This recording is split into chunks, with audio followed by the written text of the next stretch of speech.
Good morning. Unique शिक्षण संस्थान की ऑनलाइन क्लासेज में आपका स्वागत है। हम 11th क्लास की जो राजनीति विज्ञान है उसके अंदर चुनाव और प्रतिनिधित्व का जो अध्याय तीसरा है उसके अंतर्गत हम चर्चा कर रहे थे।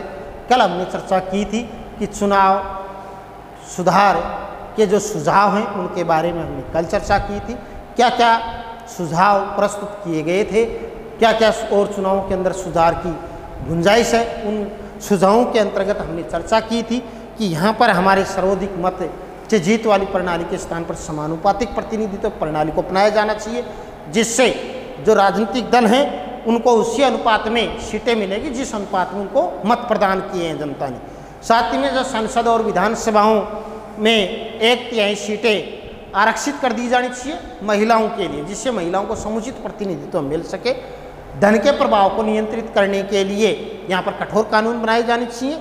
और साथ ही में उम्मीदवार, यदि कोई किसी के खिलाफ कोई उम्मीदवार है उसके यदि फौजदारी मुकदमा है तो उसको चुनाव लड़ने से वंचित कर दिया जाना चाहिए।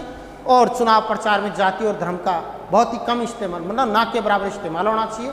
कोई इस प्रकार की अपीलों पर पूर्ण रूप से प्रतिबंध लगा दिया जाना चाहिए। और राजनीतिक दलों की कार्य प्रणाली को नियंत्रित करने के लिए एक कानून भी होना चाहिए। ये सुधारों के बारे में हमने कल चर्चा की थी। आज अपन चर्चा करेंगे कि भारत में चुनाव व्यवस्था की निष्कर्ष तौर पे हमने जितना पढ़ा है उसके बारे में इस लेसन के अंदर चुनाव और प्रतिनिधित्व में जितना भी हमने पढ़ा है उसके अंतर्गत भारत में चुनाव व्यवस्था की सफलता अनेक आधारों पर मापी जा सकती है। तो भारत में चुनाव व्यवस्था की सफलता, भारत में चुनाव व्यवस्था, भारत में चुनाव व्यवस्था की सफलता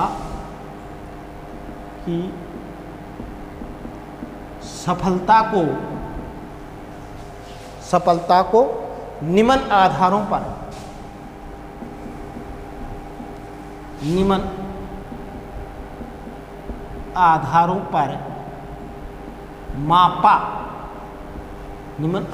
पर मापा जा सकता है। कि सफलता को, भारत के अंदर जो चुनाव हो रहे हैं उनकी सफलता को किन आधारों पर मापा जा सकता है। वो मापन के आधार क्या क्या हैं जिनके अंदर हम जिनको माप सकते हैं कि यहाँ पर चुनावों की सफल हो रही है, चुनावों की प्रक्रिया सफल है, वो कौन कौन से आधार है जिनके ऊपर हम माप सकते हैं। तो जैसे पहला आधार है हमारे, जैसे यहाँ पर प्रथम आधार है पहला कि हमारी चुनाव व्यवस्था ने मतदाताओं को न केवल अपने प्रतिनिधियों को चुनने की स्वतंत्रता दी है बल्कि उन्हें केंद्र और राज्यों में शांतिपूर्ण ढंग से सरकारों को बदलने का अवसर भी प्रदान किया है। सबसे पहली मापने का आधार हमारे यहाँ पर यह है कि हमारी ऐसी चुनाव व्यवस्था है जिसके अंतर्गत हम भारतीयों को न केवल अपने प्रतिनिधियों को चुनने की स्वतंत्रता, हम अपने प्रतिनिधियों की चुनने की स्वतंत्रता नहीं है बल्कि हम उन्हें, जो प्रतिनिधि हमने चुने हैं उनको केंद्र और राज्यों में शांतिपूर्ण ढंग से सरकारों को बदलने का भी हमारे को अवसर दिया गया है, संपूर्ण देश के भारतीयों। तो हमारी चुनाव व्यवस्थाओं ने, पहला इसके अंदर मापने का आधार है हमारी जो भारत की चुनाव व्यवस्था है उसने, तो हमारी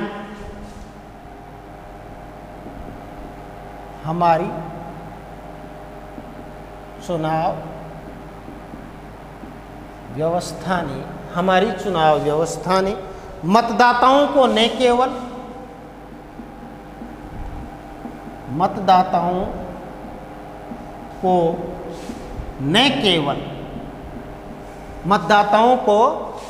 केवल अपने प्रत्याशियों को, अपने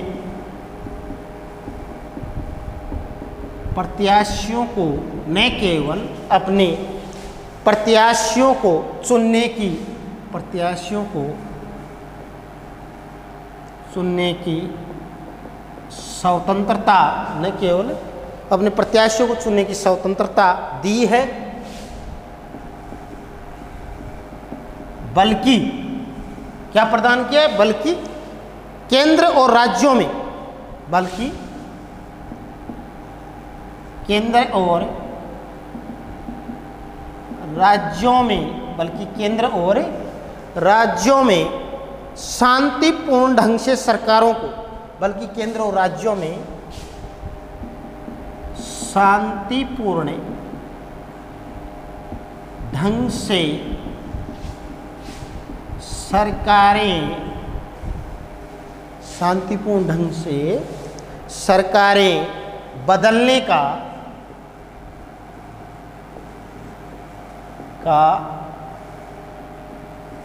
शांतिपूर्ण ढंग से सरकारें बदलने का अवसर भी दिया है। पहली अच्छाई हमारे यहाँ पर क्या है, चुनाव व्यवस्था की सफलता का पहला कारण है कि यहाँ के मतदाताओं को केवल अपने प्रत्याशी चुनने का ही अधिकार नहीं है, प्रत्याशी तो चुनेंगे, ये तो अधिकार है ही है।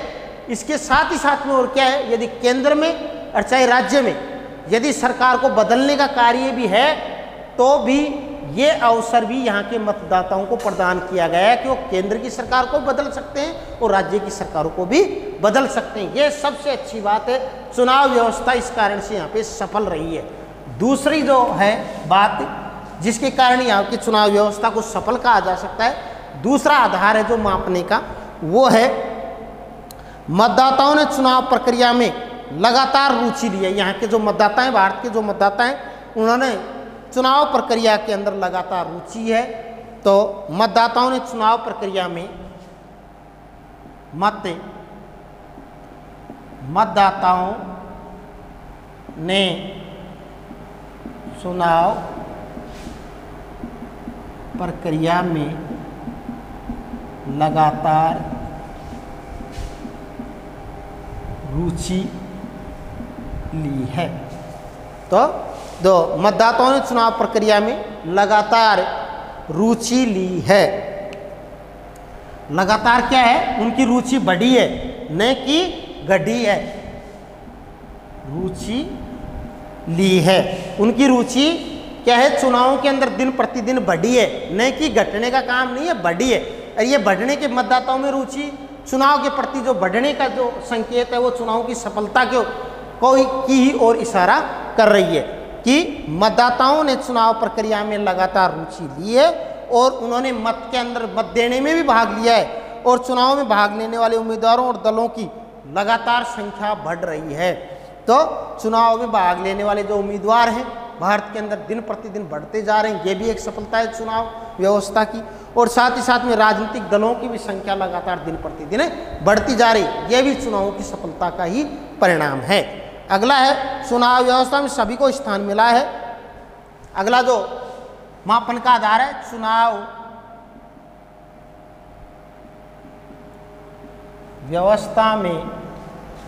व्यवस्था में सभी को स्थान मिला है,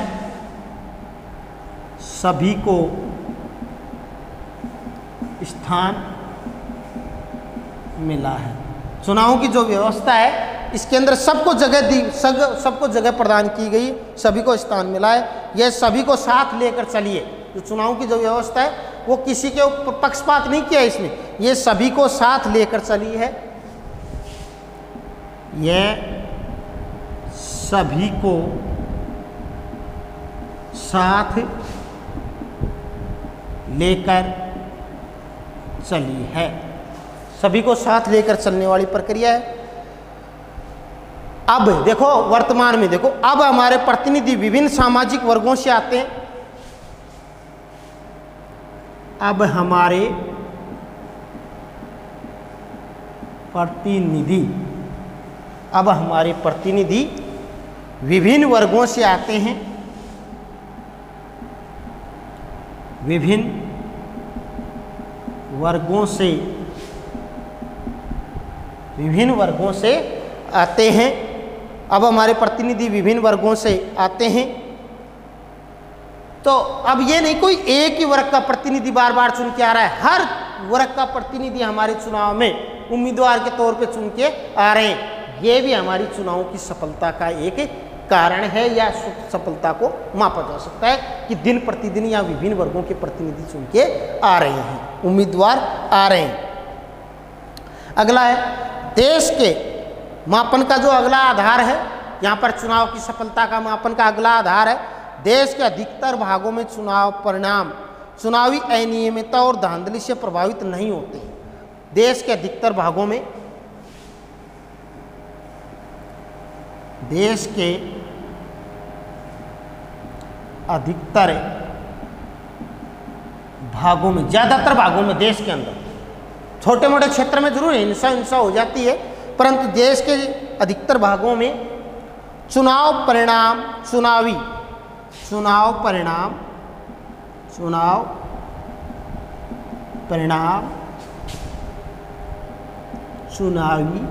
अनियमितताओं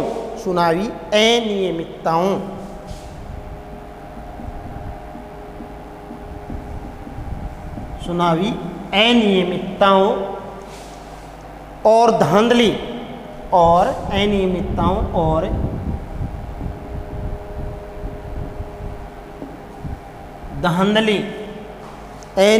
और धांधली से प्रभावित नहीं होते। यह भी एक सफलता है कि इतना लंबा चौड़ा देश है, इतनी जनसंख्या है, उसके बावजूद देश के अधिकतर भागों में चुनाव जो परिणाम होते हैं, जो चुनावी अनियमितताओं और धांधली से प्रभावित नहीं होते। छोटे मोटे होते रहते हैं, देखो नहीं होते हैं, यद्यपि देखो कुछ क्षेत्रों में चुनाव में धांधली करने के अनेक प्रयास किए भी जाते हैं, यहाँ पर छोटा मोटा होता है, परंतु वो कोई लंबा चौड़ा।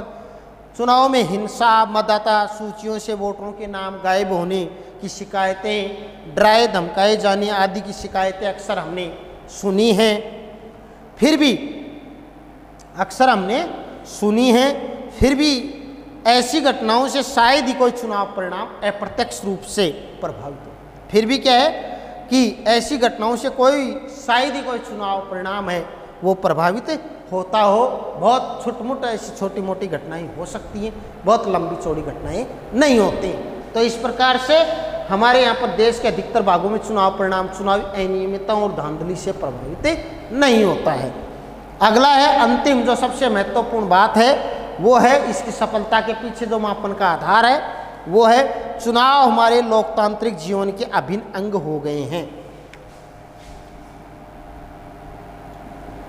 चुनाव हमारे लोकतांत्रिक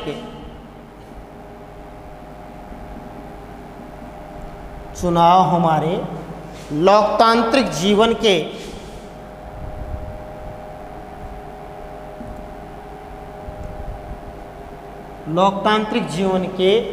अभिन्न अंग हो गए हैं, अभिन्न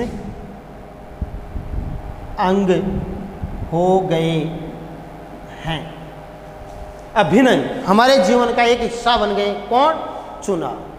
यह भी चुनाव की सफलता को दर्शाता है कि सबसे महत्वपूर्ण बात यह है कि चुनाव हमारे लोकतांत्रिक जीवन के अभिन्न अंग हो गए हैं। कोई इस बात की कल्पना भी नहीं कर सकता कि कभी कोई सरकार चुनावों में, कोई भी सरकार है चुनावों के अंदर जो जनादेश का उल्लंघन भी करेगी। जनता ने जो आदेश दिया है, जनादेश जिधर है, सरकार उसको बिल्कुल स्वीकार करती है, जनादेश का उल्लंघन नहीं करती है।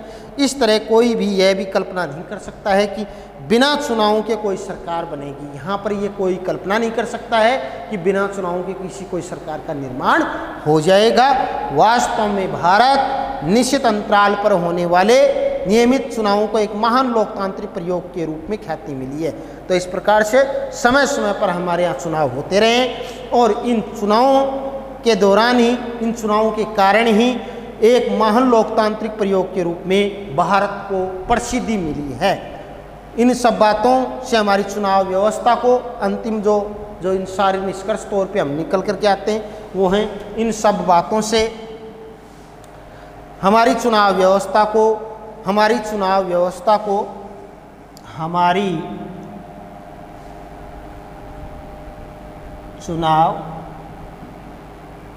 व्यवस्था को, हमारी चुनाव व्यवस्था को देश विदेशों में, देश विदेश में आदर की, देश विदेश में आदर की दृष्टि से देखा जाता है। देश विदेश में हमारे चुनावों को बहुत ही सम्मान या आदर की दृष्टि से देखा जाता है। इसके साथ में ही भारत के मतदाताओं में अंतर्विश्वास बढ़ा है।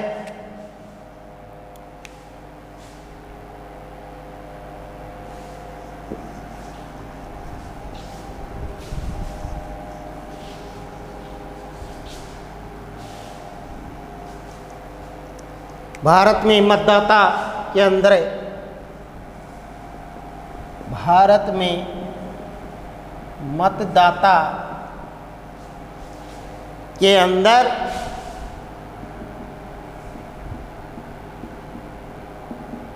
आत्मविश्वास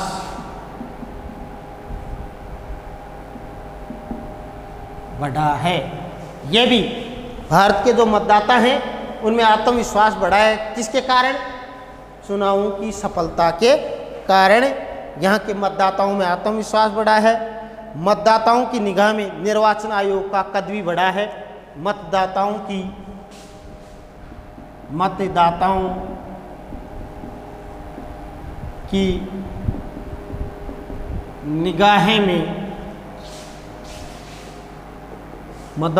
निगाहें में निर्वाचन आयोग